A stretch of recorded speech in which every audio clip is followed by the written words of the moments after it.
창조 스토리 4장, 태초에 하나님이 우주와 지구를 창조하시다.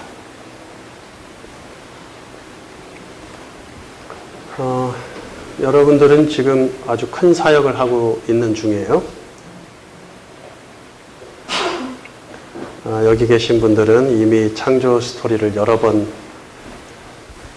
하셨고 적어도 한 번 이상은 공부하셨는데도 불구하고 공부하지 못한 다른 분들을 위해서 녹화의 관객으로 있는 것이죠.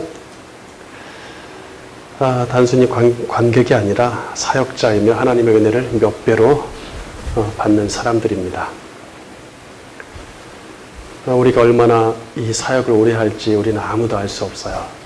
그러나 우리 후세들에게 하나님의 진리의 말씀을 남기고 간다는 것은 참 소중하죠. 그래서 최선을 다해서 이 일에 참여한다면 하나님 기뻐하실 겁니다. 첫 번째 챕터, 창세기 1장 1절에 대한 두 가지 견해.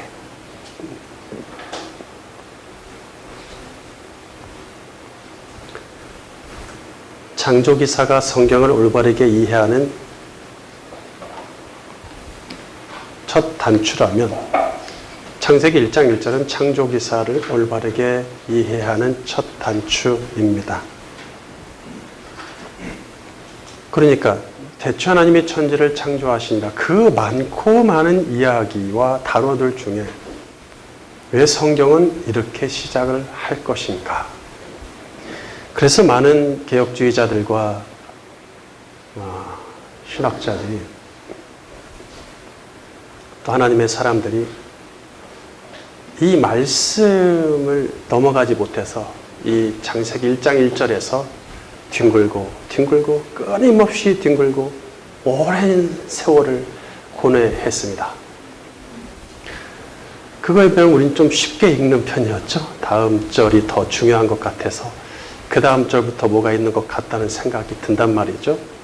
그 이유는 이거는 제목 같으니까 성경의 첫 구절을 대하는 태도가 어떠하냐에 따라서 그 이하 모든 구절을 대하는 태도가 달라집니다. 이 1절을 제목 정도로만 생각하고 지나친다면 창조기사에서는 깊이 있게 다를 만한 구절 없이 그냥 문자 그대로 받아들이다가 끝날 수 있다는 얘기예요. 반면에 이 1절에 무슨 메시지가 있는지 깊이 상고한다면 1절뿐 아니라 창조기사의 모든 절에서 넘치는 감격과 창조의 풍성한 비밀을 얻게 될 것입니다. 창세기 1장 1절에 관해서 두 가지 견해가 있죠. 첫째는 창세기 1장 1절이 창조기사 전체 제목이다라는 견해이고 이것을 제목설이라고 합니다. 우리는 태초에 하나님이 창조하신 하늘, 땅, 바다, 해, 달, 별, 식물, 동물 등 모든 만물을 한마디로 줄여서 천지라고 말하기를 즐겨 합니다. 하늘과 땅 사이에 있는 것들이다라는 말을 갖고 있겠죠. 그 안에 다 포함되니까 그냥 천지라고 하자. 그래서 1절은 1장 전체에 소개되는 천지 창조 이야기의 제목이라고 보는 것이죠. 그 다음 문장은 삭제하겠습니다. 창조기사를 문자적으로 해석하는 대부분의 교회가 이 제목설을 받아들입니다. 제목설을 선택하는 사람들은 창조기사를 문자 그대로만 읽으려는 경향이 있어서 거기서 깊은 뜻을 찾거나 영적 해석을 아예 시도하지 않죠. 둘째는 창세기 1장 1절도 하나님의 창조 행위 중에 하나라는 견해입니다. 이게 두 번째 견해고 이것을 창조 행위설이라고 칭하겠습니다.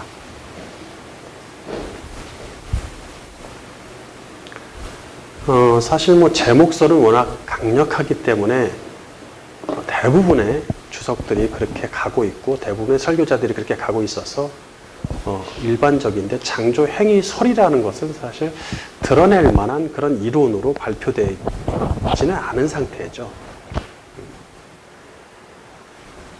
6기간 동안 문자적으로 기록된 피조물들이 하나님이 창조하신 전부는 아닙니다. 이 땅에 존재하는 게 얼마나 많은데 그걸 일일이 하나하나 다 기록할 수가 없잖아요. 6기간에 해당하는 6기간이라고 하는 것은 첫째 날, 둘째 날, 셋째 날, 넷째 날, 다섯째 날, 여섯째 날이라고 우리가 흔히 말하는 그 기간을 얘기합니다. 6기간에 해당하는 3절에서 31절에는 기록되지 않은 하나님의 창조도 있다. 대표적으로 생명체들이 존재할 지구와 해, 달, 별이 위치할 우주와 사람이 볼 수 없는 영적 세계도 창조하셨다는 얘기죠.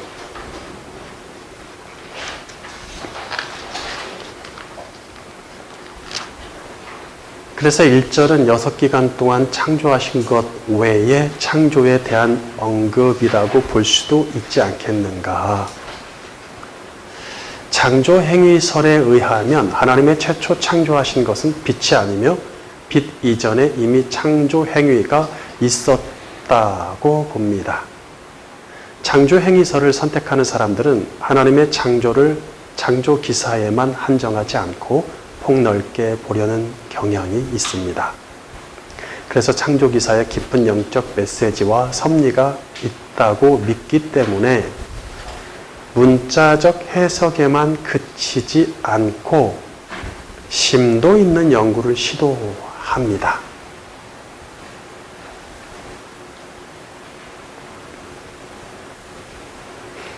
그러니까 제목설은 뭐 더 이상 얘기할 게 없어요. 원래 그냥 창세기 1장 1절을 연구하지도 않고 그것 가지고 밤새 뒹굴면서 연구하고 고민하고 기도하지 않기 때문에 제목설 자체는 창세기 1장 1절 제목 딱 때리고 나머지 문자 첫째, 둘째, 셋째 쭉 그냥 끝 이런단 말이에요. 그래서 할 게 없어요. 근데 창조행위설이라고 얘기하는 순간 그 다음에 제목설 같은 경우에는 서로 안 맞는 게 너무 많아요. 안 맞는 게 너무 많기 때문에 그냥 안 건드려요, 더 이상. 근데 창조행위설이라고 창세기 1장 1절을 딱 놓고 보면 그때부터는 문제가 심각해집니다. 왜냐하면 그게 창조행위라고 보면은 그 뒤로부터 하나님은 굉장히 합리적이고 하나님은 대충 하지 않으시는 분이라는 것을 우리가 성경을 통해 알기 때문에 그분의 창조 속에 들어있는 깊은 메시지와 그 순서들을 염두에 두기 시작합니다.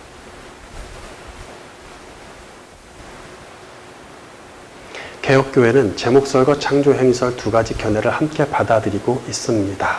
다만 어떤 견해를 선택하느냐에 따라서 창조기사를 해석하는 방식과 내용에 큰 차이를 보입니다. 본 교재는 제목설에 해결되지 않는 몇 가지 문제들로 인해 창조행위설을 받아들입니다. 그 대안으로서란 말은 삭제하겠습니다. 창조행위설을 받아들입니다.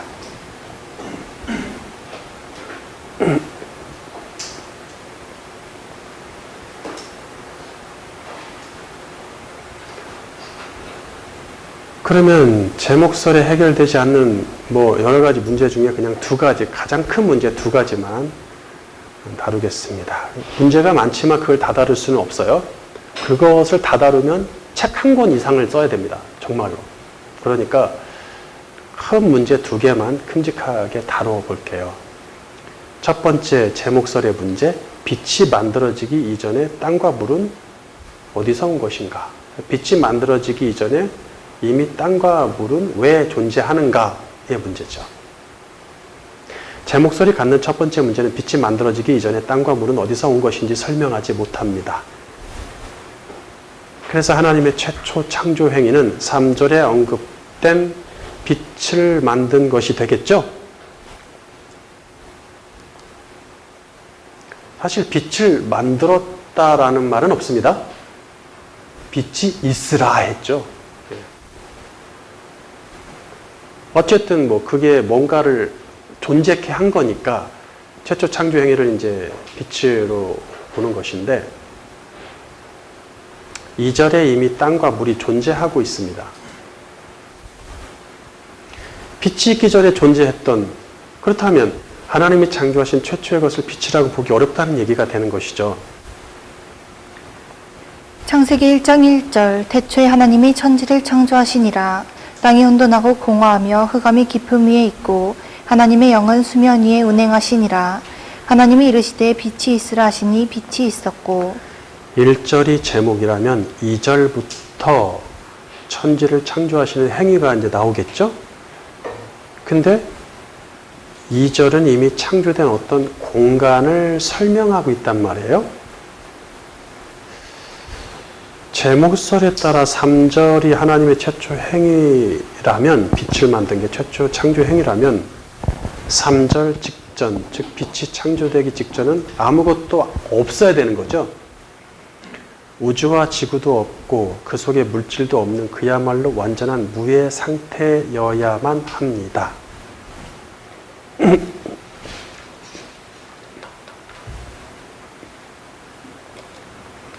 그 상태에 해당하는 부분이 이제 2절이 이제 설명을 하는데, 2절을 완전한 무라고 보기가 어려워요.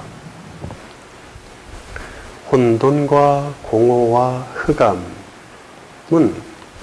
무의 상태에서 표현될 수 있는 말이 아닙니다. 네? 혼돈이란 말 자체도 그렇잖아요. 혼돈이라는 것은 아무것도 없는데 어떻게 혼돈이라는 말이 존재할 수 있습니까? 카오스, 혼돈이라는 것은 뭔가 질서가 없이 놓여 있는 건데 아무것도 없는데 어떻게 혼돈이 있을 수 있죠? 공허라는 말 자체도 그래요. 공허는 어떤 공간에 아무것도 없는 상태. 그러면 공간이 있다는 얘기잖아요. 흑암은 말할 것도 없죠. 빛의 반대가 흑암인데 공간이 없이 흑암을 얘기할 수 없죠. 야, 이건 굉장히 철학적인 얘기지만 철학에서도 다 그렇게 얘기를 합니다. 이거는 말이 안 돼요. 땅과 물, 깊음, 운행은 말할 것도 없죠. 땅과 물은 물질이잖아요. 그렇죠? 땅과 물은 물질인데 물질이 어떻게 있을 수 있죠? 깊음, 운행, 깊다는 말이 있으려면 뭐가 있어야 깊이가 있는 거죠. 물이 깊든지 뭐가 깊든지. 마음이 깊으면 마음이라도 있어야 되는 거 아니겠어요? 운행한다. 뭐가 있어야 운행을 하지. 아무것도 없는 상태에서 운행이란 말이 있을 수 없죠. 그렇습니다. 다 유의 상태에서 설명되는 단어들입니다. 2절 이미. 개역개정이 깊음이라고 번역한 히브리어 테호음은 본래 깊은 물이나 깊은 바다를 뜻합니다. 게다가 하나님의 영이 무엇인가를 관리 운영하고 계시죠?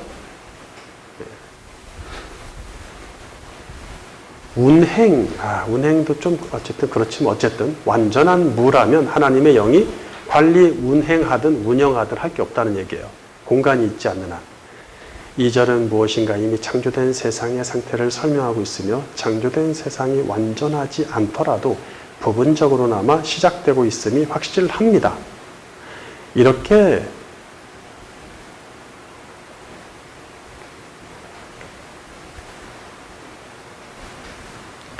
이 2절부터 하나님의 창조의 3절부터가 맞네요. 3절부터 하나님의 창조의 시작이라고 보는 3절에 빛을 있으라 했으니까 시작이라고 보는 제목설은 땅과 물이 어디서 생겨났고 언제 창조되었는지 설명하지 못하는 문제에 빠진다는 것입니다. 자, 제목설의 두 번째 문제. 제목설이 갖는 두 번째 문제는 6기간에 창조된 피조물이 존재할 공간이 없다는 것입니다. 제목설에 따르면 하나님의 최초 창조 행위는 빛을 만드신 것인데 그 빛을 창조하신 공간이 어딘지 알 수 없습니다. 하나님이 이렇게 대충 하시는 거 보셨어요? 일을? 난 그냥 대충 그냥 알아들어. 그거 그렇게 말이 많아. 그냥 빛이면 빛이지 그냥. 이렇게 하시니까 하나님이 공간이 없는 빛은 존재할 수 없습니다. 이거는 그냥 뭐 철학적으로도 마찬가지고 과학적으로도 마찬가지예요. 과학적으로 공간이 없는 빛은 존재할 수 없습니다. 이거는 뭐 그냥 여러 가지 모든 과학자들을 다 동원하더라도 아인슈타인까지 다 동원하고 만유인력 법칙부터 시작해서 연력학 제1법칙 다 들어가도 공간 없는 빛은 존재할 수 없습니다. 빛을 만들기 전에 빛이 있을 공간이 만드셨어야 되는 거죠. 둘째 날에서 셋째 날, 둘째 날, 셋째 날에는 갑자기 하늘과 바다와 땅이 형성되는데 이것들이 어떤 공간에 형성되는지 알 수가 없겠죠. 물론 사람들은 그 공간이 당연히 지구라고 생각을 합니다. 지구 언제 만들어졌는데? 라고 물어보면 대답을 못해요. 넷째 날에는 해달별이 만들어지는데 그것들이 어떤 공간에 위치하는지 알 수 없다는 얘기예요. 물론 해달별 이전에 지구가 위치할 공간조차도 없는 상태니까 지구와 해와 달과 별들이 존재할 공간은 우주인데 우주를 만드셨다는 기록이 없어요. 따라서 제목서를 받아들이려면 빛이 창조되기 전에 지구와 우주가 원래 존재했다는 것을 전제로 해야만 합니다. 게다가 지구는 물도 있고 땅도 있는 상태로. 그러니까 아예 제목서를 따르는 사람들은 이렇게 생각을 안 해요. 그냥 더 이상. 그냥 첫째 날 뭐, 둘째 날 잘 외워, 셋째 날 뭐 외워야지 노래로 만들고 이걸로 끝이지 더 이상 깊이 하려고 안 해요. 문제가 많기 때문에. 언제부터 지구와 문제가 많다는 것을 생각하는 것 자체가 저는 발단의 시작이라고 보거든요. 그거는 그나마 많이 하나님의 말씀에 대한 갈급함이 있는 사람들입니다. 언제부터 지구와 우주가 원래 존재하는 것을 전제로 하자는 약속을라도 했을까요? 이 공간들이 원래 있었다는 것을 전제로 한다면 이 공간이 언제 만들어졌는지 설명해야 합니다. 제목서는 그런 공간들의 창조 여부를 설명하지 못하며 공간도 없이 만물이 존재하는 모순에 빠지게 됩니다.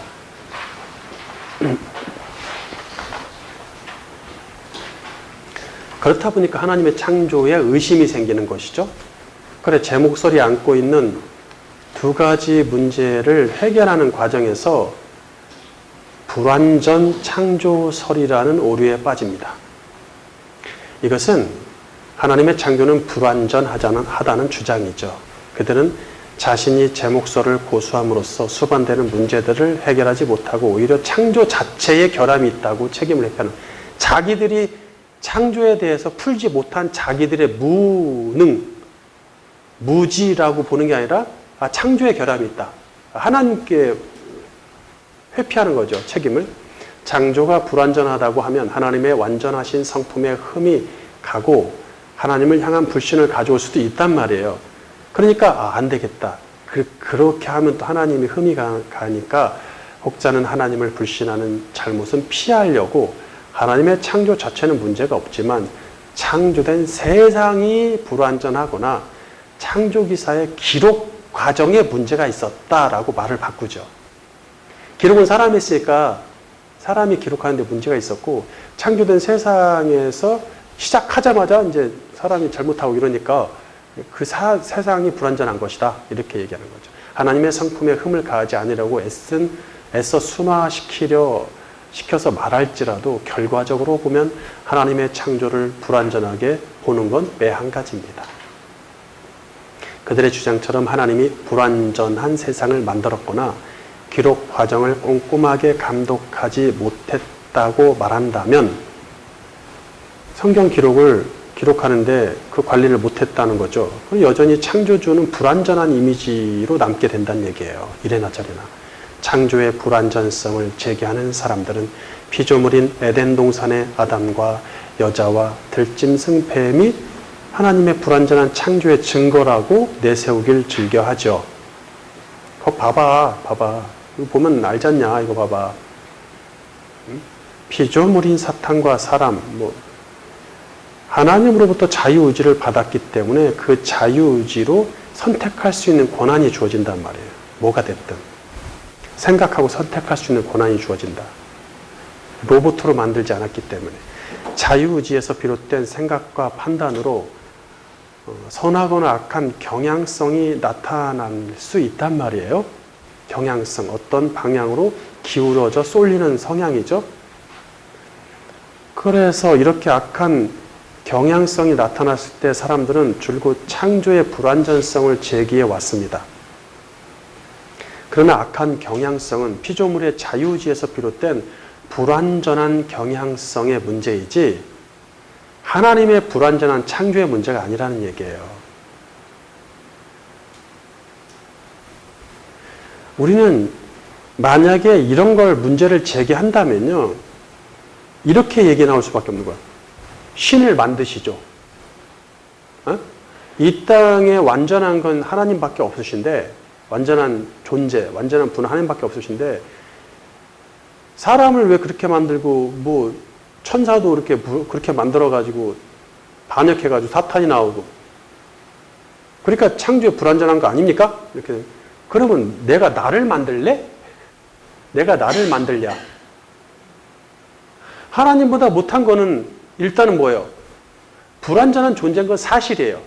그렇죠? 하나님과 똑같이 만들 수는 없다는 얘기예요. 그게 말이 되는 겁니까, 그게? 그거는 피조물이 제시할 게 아니죠. 하나님보다 못하다는 것은 우리가 봤을 때만 불완전하지 하나님이 보실 때 불완전한 게 아니란 얘기예요. 그거는 우리가 봤을 때 하나님보다 못한 게 불완전하다고 얘기할 뿐이지 하나님 보시기에는 완전한 거예요. 하나님 보시기에는. 그 설명을 하는 거예요. 뒤에.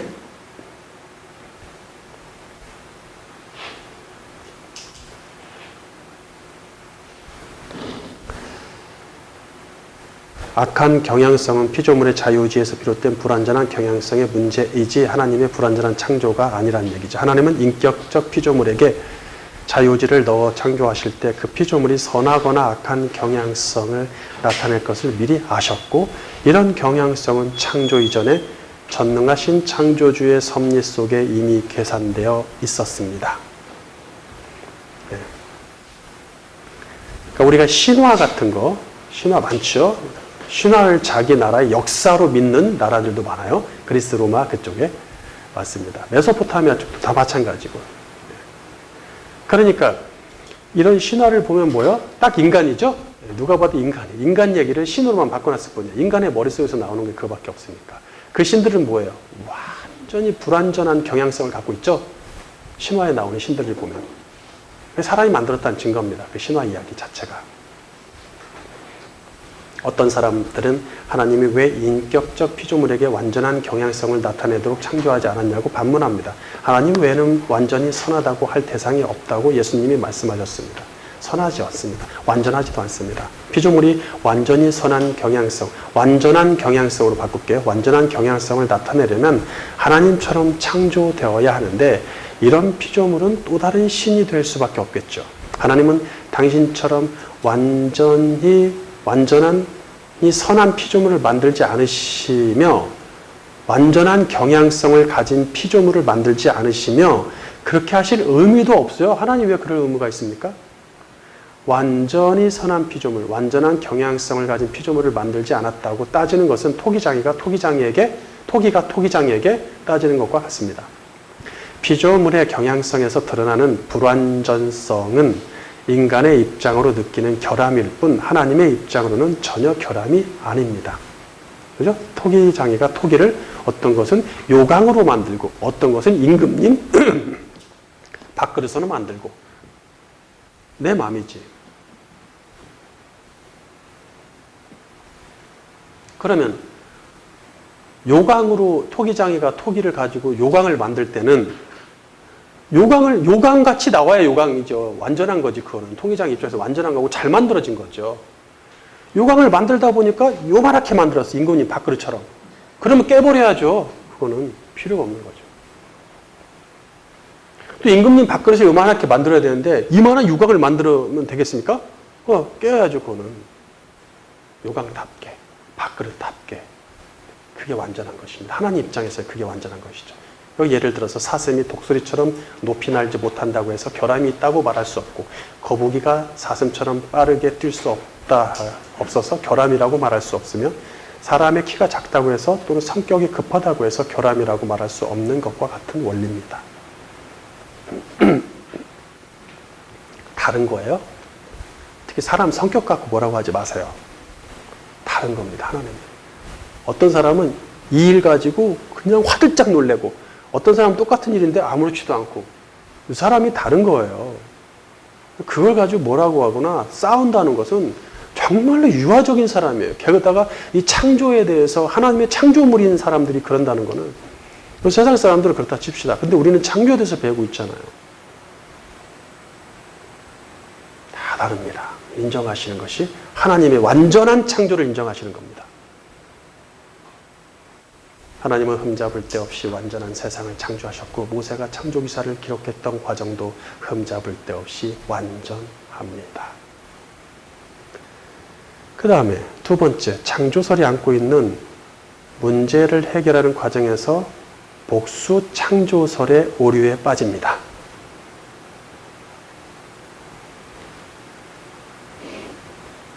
복수 창조설은 태초의 세상이 창조되기 전에 앞서 창조된 또 다른 세상이 있었으므로 창세기 1장의 창조가 두 번째 창조라는 주장입니다.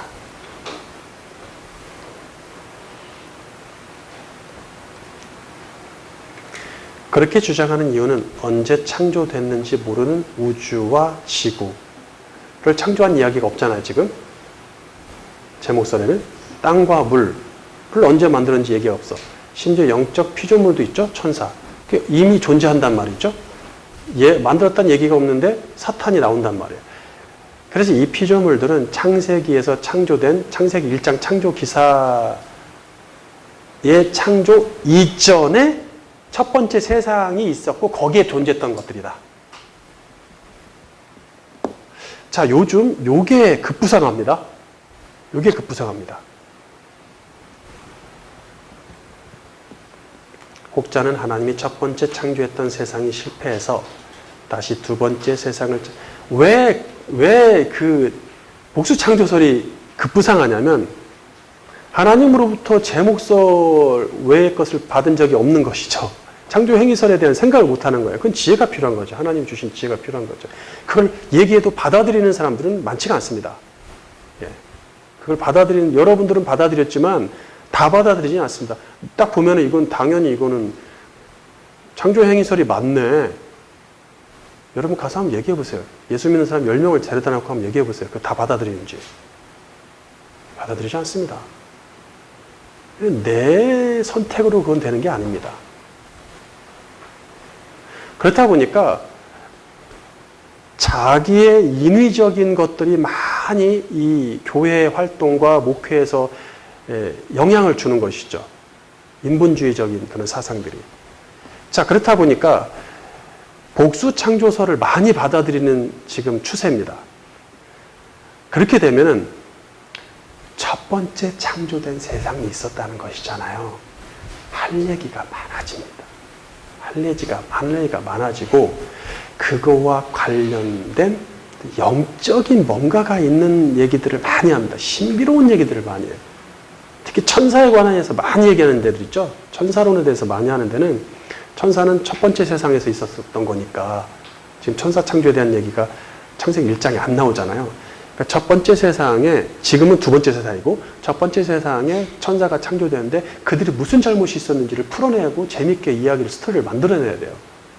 그 과정에서 신비로운 얘기들이 많이 나오고 그 신비주의에 의해서 자기 자신이 신격화되는 데 아주 좋은 이야기거리가 됩니다. 네? 그런 책들이나 한번 주석들 읽어보십시오.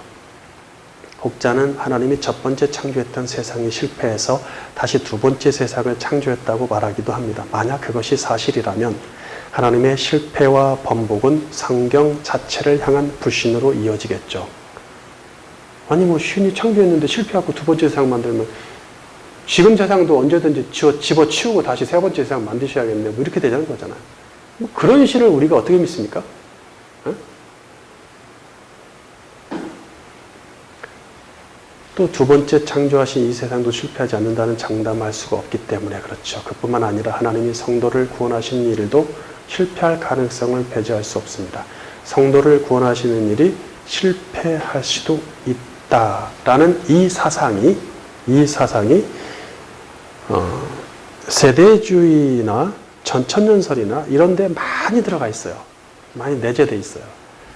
그래가지고 하나님이 특히 들어올린 휴거설을 주장하는 사람들, 휴거설을 마에서 휴거시켰는데 떨어뜨리고 못 데려가는 사람들이 생겨요. 그래서 그들은 또 밑에서 또 고통을 엄청 받습니다. 7년 동안, 대환란 동안. 하나님이 데려가다 흘리고 가고 막 이래요. 그러니까 이게 하나님의 성도를 구원하시는 일이 별로 이렇게 미덥지 않아집니다. 고로 이제 뭐냐면 자기가 열심히 해야 된다는 결론에 도달하는 행위 구원설과 연결되는 것이죠. 자기가 열심히 하려면 뭐 해야 돼요? 헌금도 많이 해야 되고, 뭣도 많이 해야 되고, 여기다 결과물을 막 보여줘야 되는 거예요. 그러면서 목사는 부유해지고, 교회는 부유해지고, 돈이 많아지고, 이런 거 다 연결되는 거거든, 이게 다. 그리고 자기도 뭔가 많이 냈으니까 복을 받아가지고 자기 인생도 막 펼쳐지고, 긍정적으로. 이게 전부 다 한 솥밥 먹는 것 같아요, 분위기가. 복수창조설은 그것으로 그치지 않고 무한한 상상력을 동원해 우리가 사는 세계 외에 하나님이 창조하신 또 다른 세계들을 2개 이상 소유하실 수도 있다고 말하지요.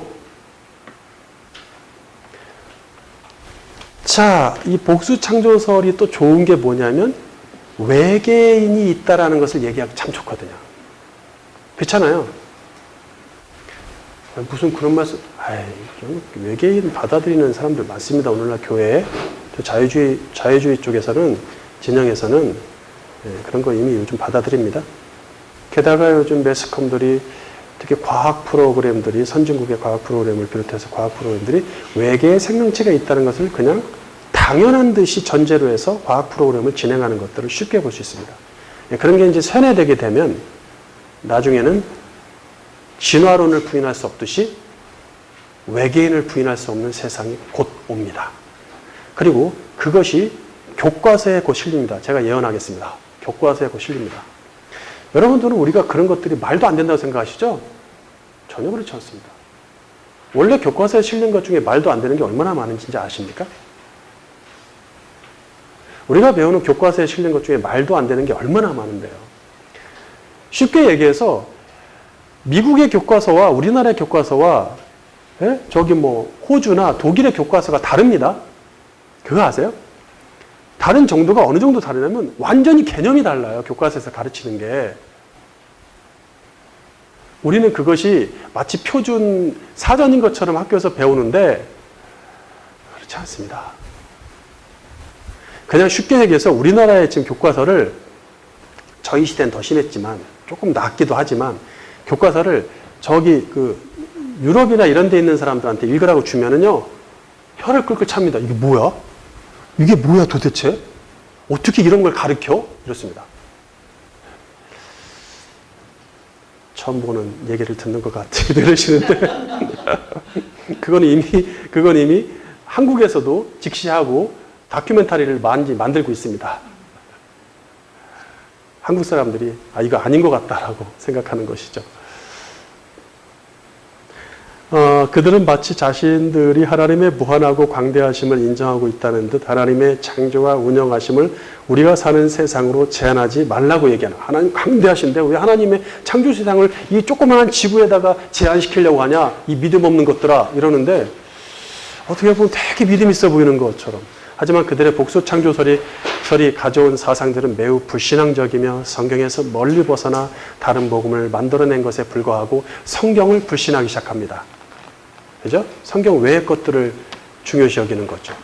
그래서 성경 외의 게 필요한 거예요. 몰몬경처럼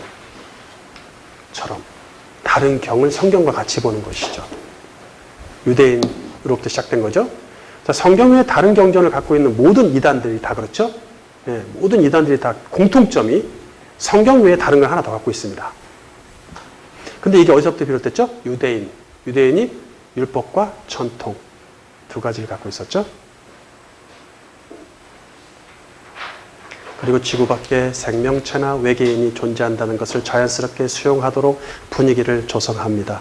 창세기 1장은 하나님의 첫 창조가 분명하며 첫 창조된 세상 외에 다른 세상이 있다는 주장은 논할 가치가 없어요. 아니 뭐 천국 가보면 답이 나오겠지만 있다 하더라도 우리는 얘기할 게 없어요. 거기에 대해서. 우리는 거기에 대해서 얘기할 권한도 없고 얘기할 만한 근거도 주신 적이 없습니다. 자, 이제 제목서를 수용함으로써 발생하는 심각한 문제들의 해결책이 절실히 요구된다는 것을 알았죠? 제목설에 해결되지 않는 문제들로 인해 창조기사를 더 깊이 연구하려는 해석자들이 자연스럽게 창조행위설을 수용하게 됩니다. 이 창조행위설은 제목설의 문제들을 해결해 주기 때문이죠. 자, 그럼 창조행위설에 대해서 살펴보겠습니다. 1. 1절 전상태. 창세기 1장 1절을 얘기하는 거예요. 여기 1절이라는 게. 창세기 1장 1절을 더 깊이 이해하기 위해서 1절 직전의 상태가 어떠했는지 알 필요가 있습니다. 1절 직전의 상태는 아직 아무것도 창조되지 않은 시점의 상태로서 줄여서 1절 전 상태라고 칭하겠습니다. 1절 전 상태는 우주와 지구도 없고 그 속에 물질도 없는 그야말로 nothingness 그 자체일 것입니다. 세상의 모든 학문을 동원하더라도 철학과 물리학에서 무는 어떤 공간이 있다는 것을 전제로 그 공간에 아무것도 없는 상태를 말하겠죠. 그런데 1절 전 상태는 이 공간마저도 없는 무이므로 그런 상태를 인간의 학문으로는 표현할 길이 전혀 없습니다. 그렇죠? 무라는 것 자체가 공간을 전제로 한다는 얘기예요. 인간의 학문과 철학에서는. 그러니까 1절 전의 상태는 어떤 공간도 아직 안 만들어졌죠. 지구 뭐 공간 이런 거 없잖아요. 안 만들어졌기 때문에 무라고 얘기도 하기 어렵습니다. 그냥 우리가 편의상 무라고 말하기는 하겠지만 그거 외에는 없으니까 표현할 방법이. 진정으로 표현할 수가 없다.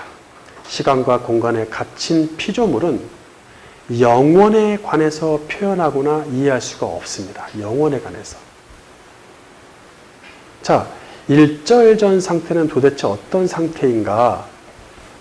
도대체 가장 합당한 성경적 표현으로 말하면 영원의 상태일 것인데 또 학문에서는 영원에 대한 정의를 내리지 못합니다. 사전에 보면 영원이란 어떤 상태가 끝없이 이어진 또는 시간을 초월하여 변하지 아니함이라고 정의를 합니다. 정의는 일단 하긴 해요. 그리고 이 세상 학문에서 얘기하는 영원에 대한 정의는 지금부터 영원입니다. 지금부터 영원의 개념만 얘기하지 이전의 영원은 얘기를 못해요. 그게 한계죠. 시간과 공간에 갇혀 있는 피조물은 이 영혼에 대해서 표현할 수가 없다니까요. 이해할 수가 없어요. 우리가 이해하는 정도는 그냥 아주 부분적인 것이죠. 이런 정의는 그렇게 되길 바라는 마음에서 만들어진 신념일 뿐 성경에서 말하는 영혼과는 차원이 다릅니다.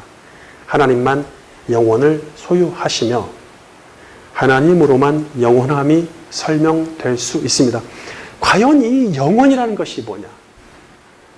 하나님이 소유하고 계신 이 영혼의 개념이 뭐냐를 놓고 어거스틴이 그냥 머리를 쥐어짜잖아요.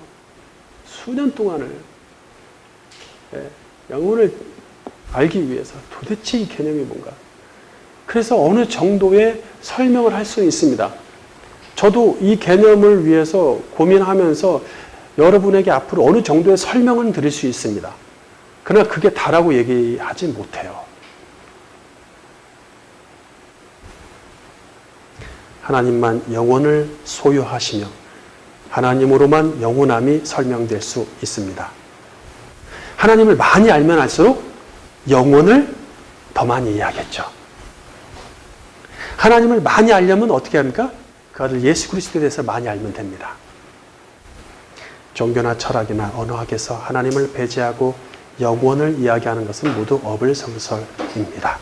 사람들이 흔히 말하는 영혼 속에 계신 하나님은 영혼이란 차원의 하나님이 속해 계신다는 뜻을 내포하므로 이 말도 맞는 표현은 아닙니다. 하나님이 영혼 속에 계시다. 이런 말은 말이 안 돼요. 하나님을 설명하는 수단으로 영혼을 사용해서 영원하신 하나님, 하나님의 속성 중의 일부, 거룩하신 하나님, 거룩이라는 것에 하나님이 들어간 게 아니잖아요. 하나님의 속성의 아주 일부, 성실하신 하나님, 이해하시겠죠? 마찬가지로 영원하신 하나님이라 할 때는 영혼이라는 것에 하나님이 들어가 계신 게 아니라 하나님 자체의 일속성, 일부분의 속성이다. 영혼이. 그러므로 1절 전 상태는 영원하신 하나님이 당신의 영혼 속의 한 공간을 시작하시려는 의지를 가지신 상태이며 우리가 할 수 있는 얘기가 여기밖에 없는 거예요. 여전히 영혼의 상태입니다.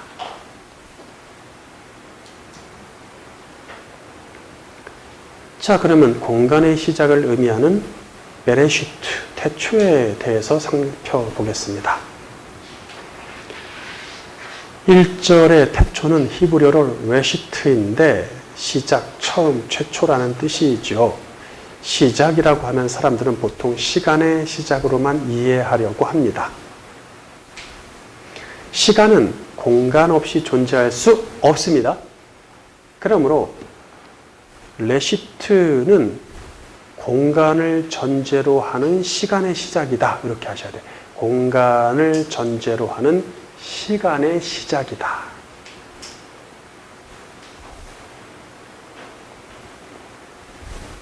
인간 입장으로 볼 때 시간은 태양이 창조된 이후부터 시작되므로 넷째 날에는 삭제해 주세요.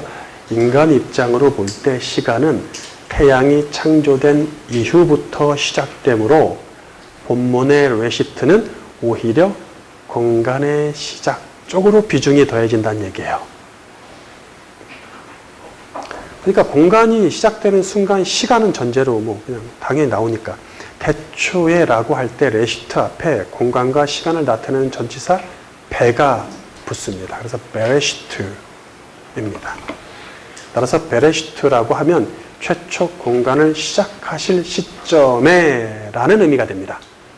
최초 공간을 시작하실 시점에 천지를 창조하셨다가 되겠죠.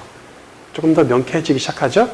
만약 하나님의 최초 창조 행위가 빛을 만드는 일이었다면 이 베레시트는 3절에 사용되었어야만 합니다.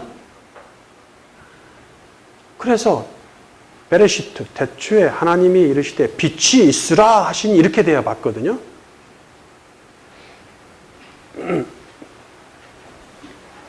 하지만 빛이 있으라고 하실 때는 베레시트의 시점이 아니라 베레시트가 지나간 이후에 3절에서 나온 시점이므로 다른 피조물이 이미 창조되고 창조 세계는 시작된 상태입니다. 베레시트가 1절에 사용된 것은 1절부터 하나님의 창조 행위와 창조 세계가 시작되었다는 사실을 입증해 주고 있습니다. 뒤에 문장은 삭제해 주세요.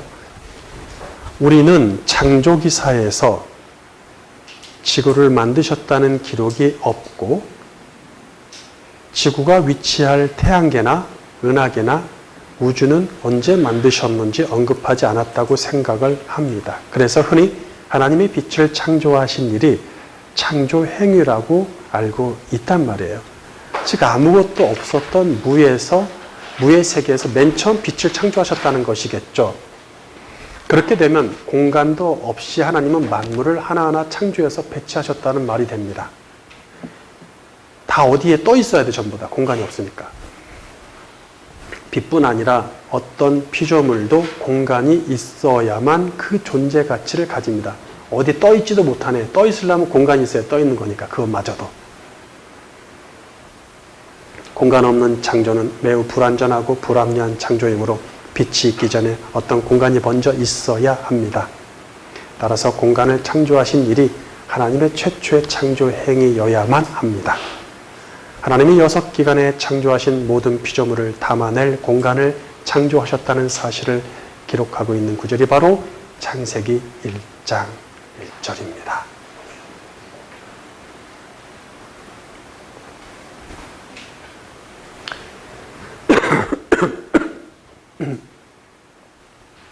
(1절에) 태초에 하나님이를 풀어서 쓰면 영원하신 하나님이 최초 공간을 시작하실 시점에 라고 우리가 풀었을 수 있겠죠. 이 시점에 하나님은 그 세계가 속할 가장 적합한 공간으로 천지를 창조하십니다. 자, 우리가 이 제목서를 대부분 따르고 이 공간을 아무 생각 없이 지낸 이유가 이 번역 성경의 영향도 있는 것 같아요. 지금 생각해 보니까. 그러니까 원어에는 베레시트 따라 하고 샤마인 하에레치 이렇게 길게 중요한 단어들을 했는데 줄여서 천지 끝. 천지 창조 더 줄여서 1장 1절. 그걸 물론 이제 그것을 한국말로 표현하기가 좀 애매한 게 맞습니다. 이 샤마임을 뭘로 번역할 것이냐, 에레치를 뭘로 번역할 것이냐 너무 어려운 거예요, 이게. 게다가 근대 이전에 과학이 성립하기 17, 18세기 이전에는 대부분 우주의 개념이 희박했단 말이에요. 그래서 지구 자체도 뭐 둥글게 않고 네모나타 뭐 이런 얘기가 있을 정도였으니까 매우 지구의 개념이 희박하던 시절에는 표현할 수 있는 방법이 참 없어요. 근데 과학이 등장하면서 지구의 개념이 명확해집니다. 지구의 개념이 명확하다는 것은 우주를 인식하기 시작했다는 것이거든요. 그러니까 그때는 성경 번역이 또 바뀌어야 되는 거예요. 그런 것들을 놓고 보면서 참 혼란스럽죠.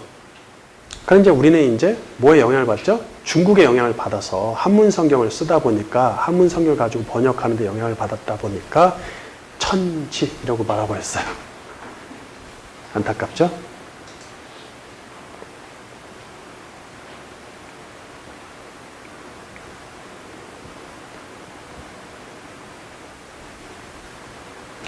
일절에 이 천지가 공간임을 확신케 하는 증거는 바로 2절에 있어요. 2절, 3절은 지울게요. 2절에 있습니다. 천지가 공간임을 확신케 하는 증거가 2절에 있다. 왜? 2절에 보면 사물에 관한 설명으로는 적합하지 않죠? 사물에 대한 설명이라고 보기에는 적합하지 않아요. 지금 뭐 어떤 뭐 산에, 나무에 대해서 설명하십니까? 물고기에 대해서 어떤 사물에 대해서 설명한다는 게 애매하지. 땅이 온돈하고 공허하며 흑암이 깊음에 있고 하나님의 영은 수면 위에 운행하신다. 그러니까 뭔가 공간에 관한 설명 같아요. 그렇죠?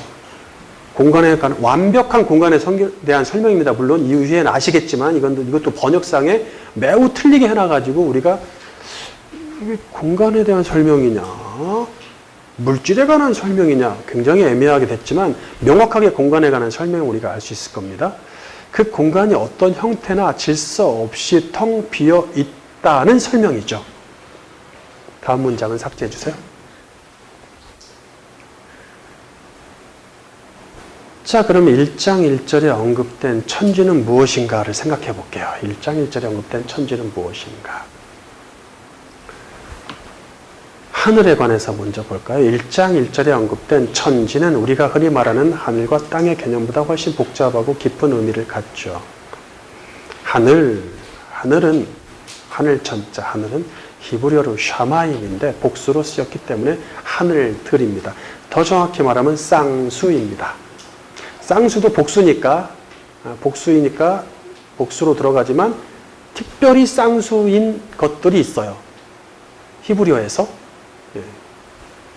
그런 건 두 개라는 뜻이죠. 두 개.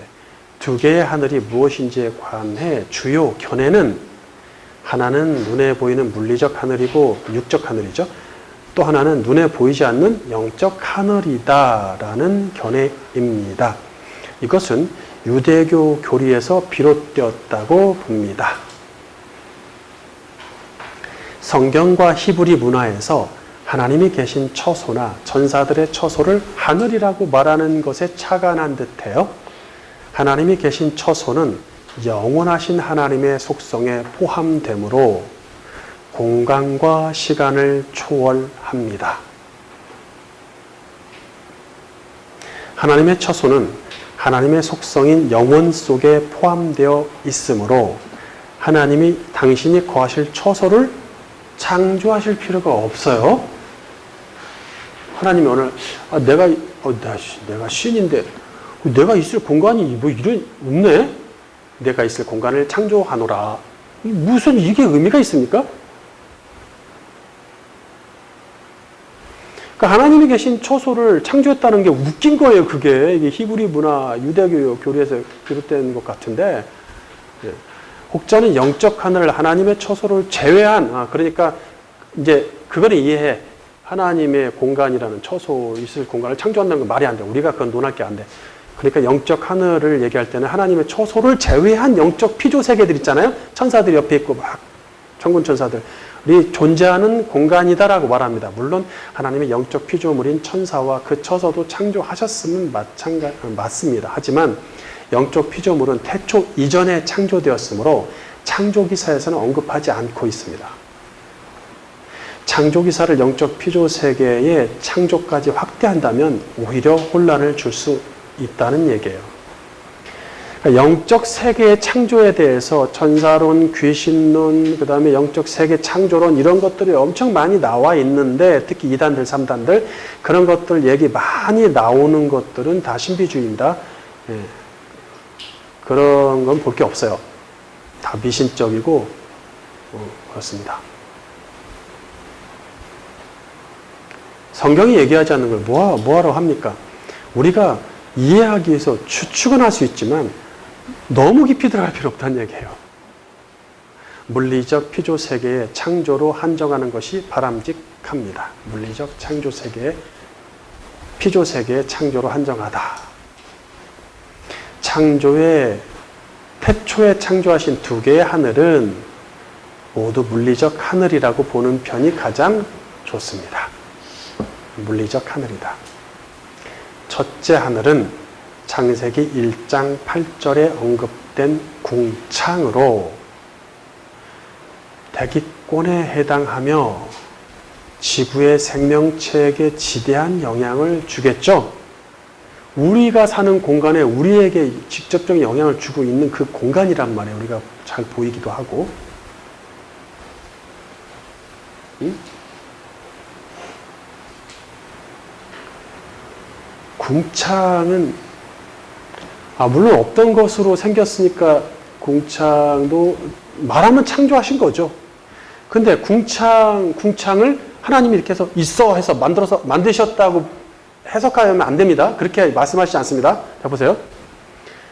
뭐냐면 지구에 물이 덮여 있는데 물을 위와 아래로 나누니까 공간이 생겼어요. 그게 궁창이 된 거예요. 그게 궁창이 됩니다. 공간이 생겨서. 그것을 하늘이라 칭하시는 거죠. 이렇게 개념을 보셔야 되는 거예요.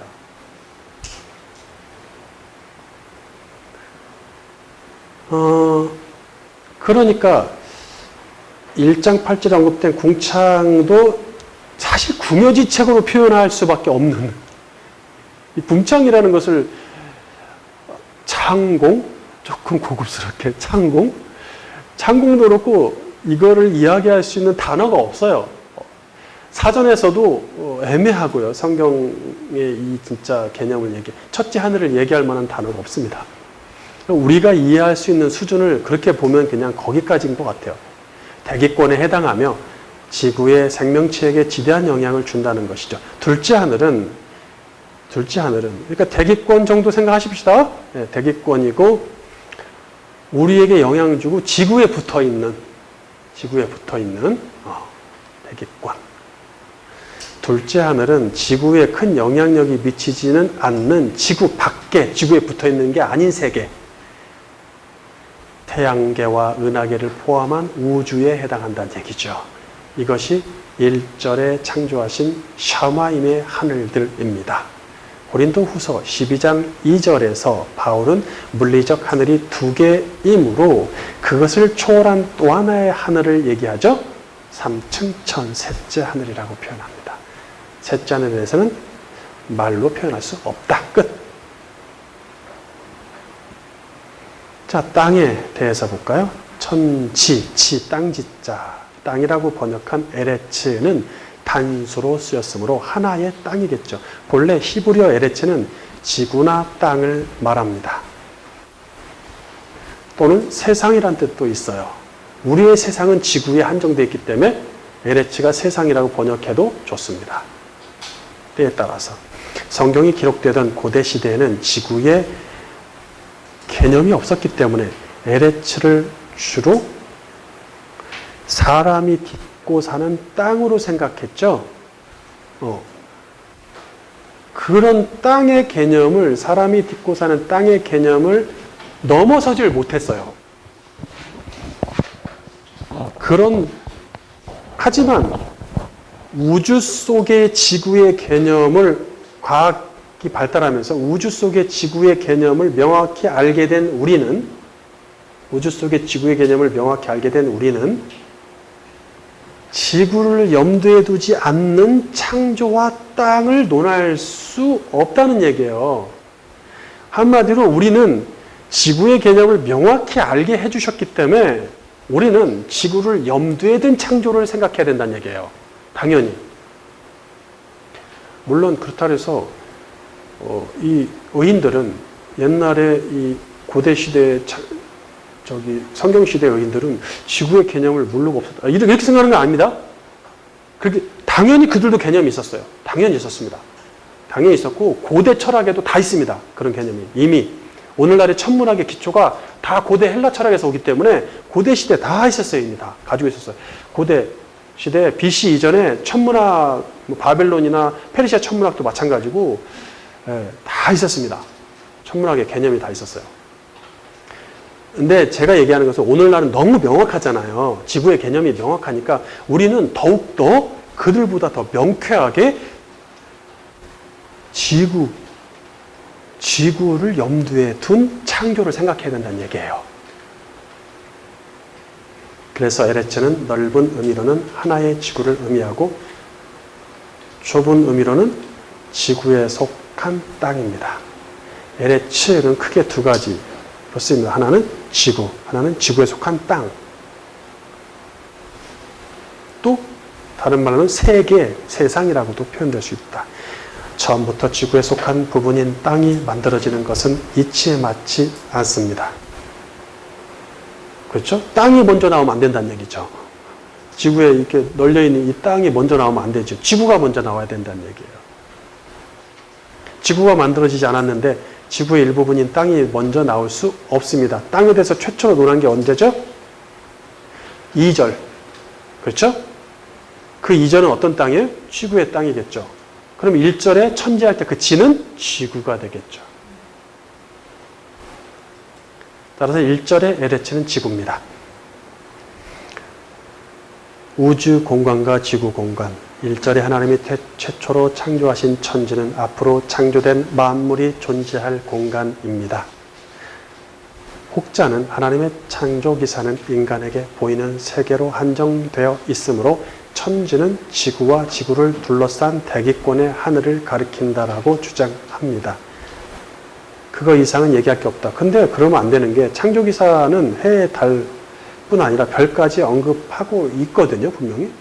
근데 그걸 왜 지구 안에서만 끝낼 필요는 없죠.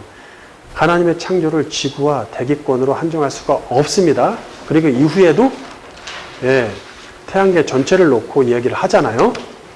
성경에서 하나님의 창조는 태양계를 넘어 별이 위치한 은하계까지 포함하므로 별 딱 하무인데 은하계를 넘어서 우주까지 얘기를 해야 된다는 얘기예요. 성경은 거기까지 펼쳐가고 있습니다. 우리의 시선을 확대해야 됩니다. 실제로 1절의 천지를 우주로 번역하는 성경들도 있습니다. 유니버스. 그러므로 샤마임은 눈에 보이는 하늘뿐 아니라 눈에 보이지 않는 더 광대한 하늘까지도 포함하는 우주 공간입니다. 또 에레츠는 하나의 지구겠죠. 하나님은 이처럼 태초에 가장 먼저 만물이 들어갈 공간인 천지를 창조하십니다. 하늘들과 땅을 창조하십니다. 그렇게 번역을 해야 되는데 그렇게 번역한 한글 성경이 있어요. 천지는 좀 심했다. 그래서 창조가 다 끝났을 때 공간과 그 속의 만물을 구별해서 이 두 가지가 다 이루어졌다고 말씀하십니다. 창세기 2장 1절 천지와 만물이 다 이루어지니라. 아니 천지가 하나님이 창조하신 모든 만물을 줄여서 천지라면서 태초 하나님이 천지를 창조하십니다. 태초 하나님이 만물을 창조하시냐 이렇게 제 목소리로 알았던 사람들은 창세기 2장 1절 해석을 못해. 하나님이 왜 만물과 만물이 다 이루어져. 두 번 얘기하지? 천지를 만물로 생각하니까.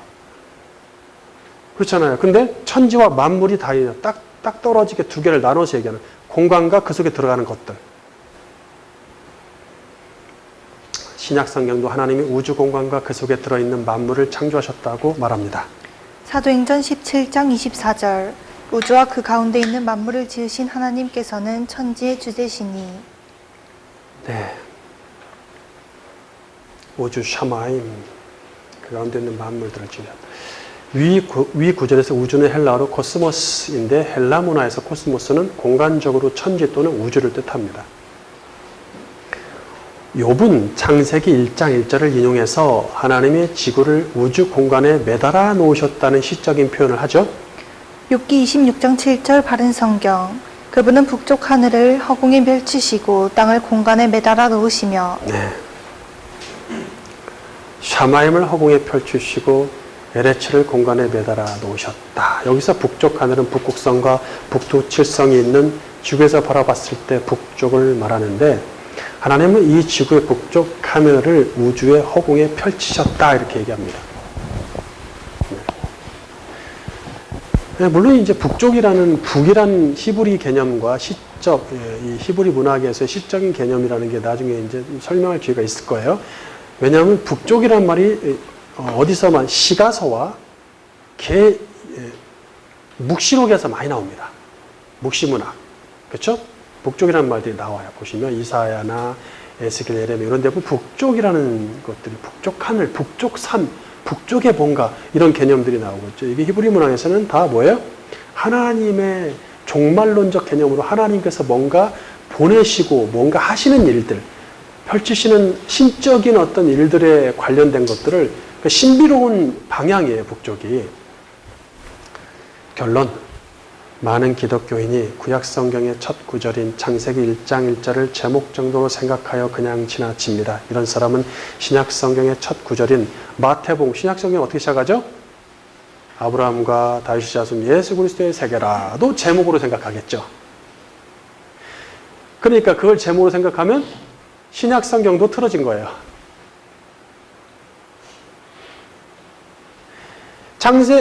신약성경의 시작인 마태복음 1장 1절에 아브라함과 다윗의 자손 예수 그리스도의 세계라를 놓고 저도 지금까지 연구하고 있습니다. 지금까지. 왜? 이거를 왜 이렇게 만들었을까를 알기 위해서, 왜 이렇게 시작하셨는가 알기 위해서 마치 창세기 1장을 왜 그렇게 시작하셨는가를 알려고 하는 자세로 임했을 때 그 뒤에 있는 예수님의 족보가 풍성해집니다. 예수님의 족보가 그냥 나열식이 아니라 풍성한 의미를 담고 있다고 보기 때문이죠. 언젠가는 연구가 끝날기를 기대해 봅니다.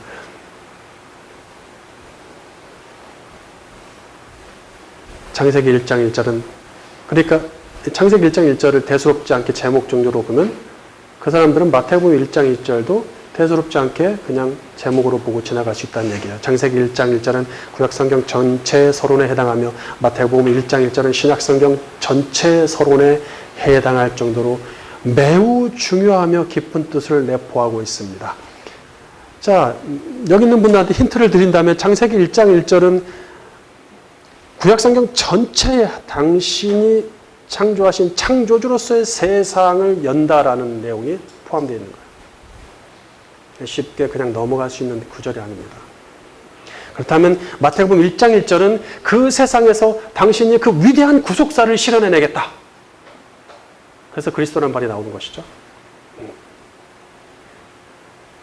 창세기 1장 1절은 이 땅의 모든 일반인 족속의 신불신을 막론하고 모두가 존재하고 역사하는, 진짜 사탄까지 역사하는 그런 세상의 창조지만 마태복음 1장 1절에서는 오로지 아브라함의 자손에게만 속한 특별한 청성으로 우리 주 예수 그리스도로 인해서 구속받은 자들을 위한 역사 이렇게 되는 것이죠.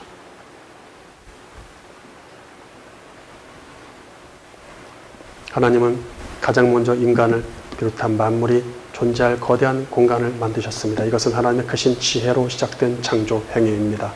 우주 공간은 인간이 살아갈 지구가 위치하는 공간이며 거기에 수많은 별을 만들어 지구에서 바라볼 수 있도록 꾸미실 것입니다. 이런 창조 행위를 통해서 하나님의 놀라운 배려를 엿볼 수 있어요. 또 인간이 숨쉬고 살아갈 안성맞춤의 공간인 단 하나의 지구를 만드십니다. 당신의 외아들 예수 그리스도와 희로애락을 함께할 창조세계의 역사가 펼쳐질 것입니다. 특별히 당신의 사람들에게 모든 사랑을 쏟아 부으실 것입니다. 이런 큰 은혜와 기대로 하나님의 창조기사를 바라본다면 우리가 나약한 피조물에 불과할지라도, 나는 맨날 나의 삶에서 고군분투하며 여기서 쓰러지고 넘어질지라도 나는 하나님의 사랑을 듬뿍 받고 있다는 사실을 깨닫게 될 것입니다. 하나님의 위대하신 창조의 주인공으로서 그분의 창조에 들어있는 비밀을 풍성히 얻어내고 누리시기를 주님의 이름으로 축원합니다.